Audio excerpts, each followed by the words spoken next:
Every single video clip you are seeing on screen right now was uploaded to social media directly by Gazans. This is 100% authentic, first-hand footage, and all of it is from 2026.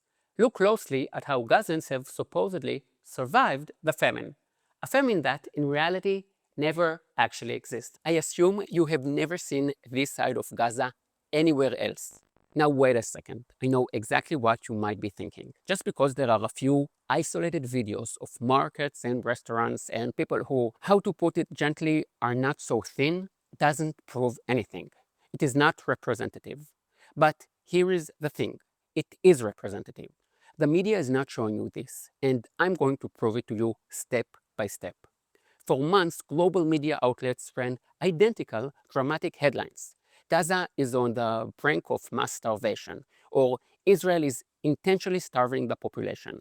The international press painted a completely apocalyptic picture of deliberate weaponized hunger. But as time went on, the actual data and raw documentation emerging directly from inside Gaza revealed a completely different story.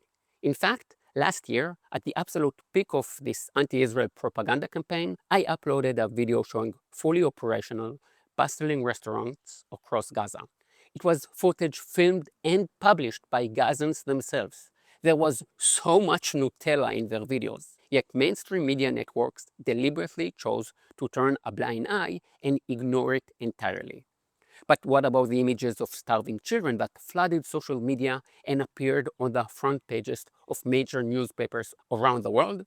Those images shocked millions of people. They were presented as undeniable proof that Israel was starving Gaza. But there was one critical detail that was quietly left out. All of the most famous children featured in these viral images were not suffering from starvation caused by the war. They were suffering from serious medical conditions that existed long before those pictures were taken. Take Muhammad el Matuk or Osama el Rakab. Their photos were shared all over the world as symbols of famine. Later, it became clear that both children suffered from severe chronic medical conditions, including genetic and metabolic diseases. Some international media outlets quietly corrected or updated their reports, but by then, the original images had already reached millions of people. Very few people ever saw the corrections. Using children with serious illness as political symbols is one of the most cynical propaganda tactics I have ever seen. And there is another fact that all Western media never mentions. There is a clear medical reason why Gaza, unfortunately, has a significantly higher rate of rare genetic disorders. Roughly 40% of marriages in Gaza are between first cousins, and when close relatives marry, the risk of rare genetic anomalies in children increases exponentially. But you will never hear The Guardian, BBC, or CNN report on basic facts like that. And if you disagree with me, great. Prove me wrong. Show me verified photos or videos from Gaza of starved individuals who do not suffer from pre-existing genetic conditions. Official data demonstrated that during certain months, the amount of food entering Gaza supplied nearly 100% of the total daily calorie needs of the entire population. So, if tens of thousands of aid trucks carrying hundreds of thousands of tons of food were entering the strip, why were some civilians still struggling to get meals?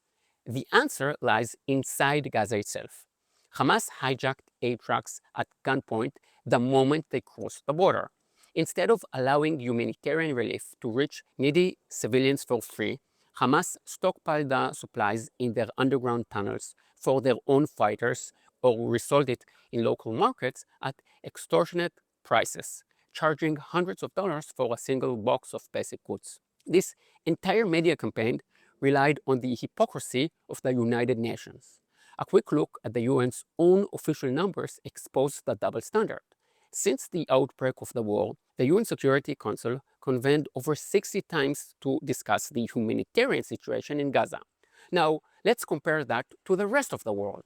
In Sudan, where the single largest famine crisis on earth is currently unfolding, with over 24 million human beings facing acute starvation, the Security Council convened just 19 times. In Yemen, where 17 million people suffer from severe food insecurity, the Council met a total of 2 times.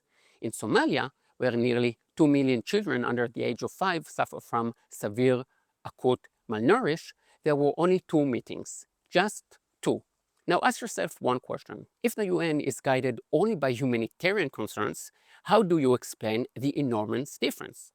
The UN Secretary Council is not operating out of universal humanitarian concern, but rather out of a political agenda.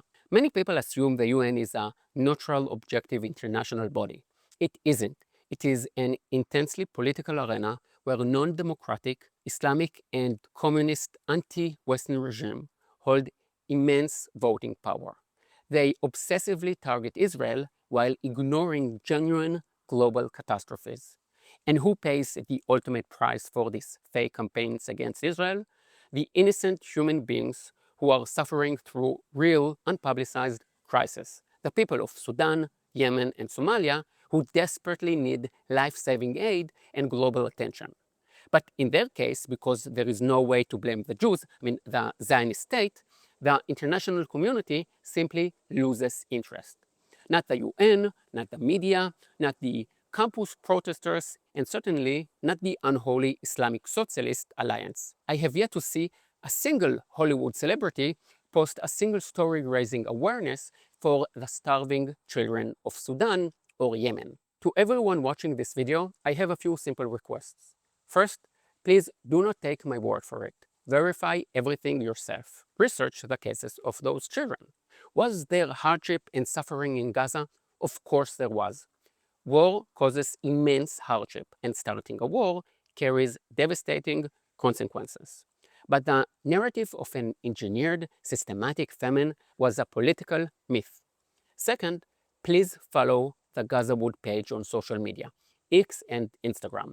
All the footage shown in this video comes directly from their pages of content published by Gazans. Their original pages have been repeatedly shut down by anti-Israel campaigns. It is insane. Channels that show the truth from Gaza, videos posted by Gazans themselves, are attacked by anti-Israel campaigns that don't want you to see the truth from Gaza.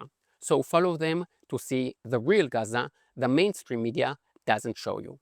Lastly, please like, comment, subscribe, and share this video. The information war is part of a much larger struggle against democratic values and truth itself. I want to thank all my supporters on Ko-fi. Only thanks to your support can I keep making these videos. I will see you in the next one. Yalla bye.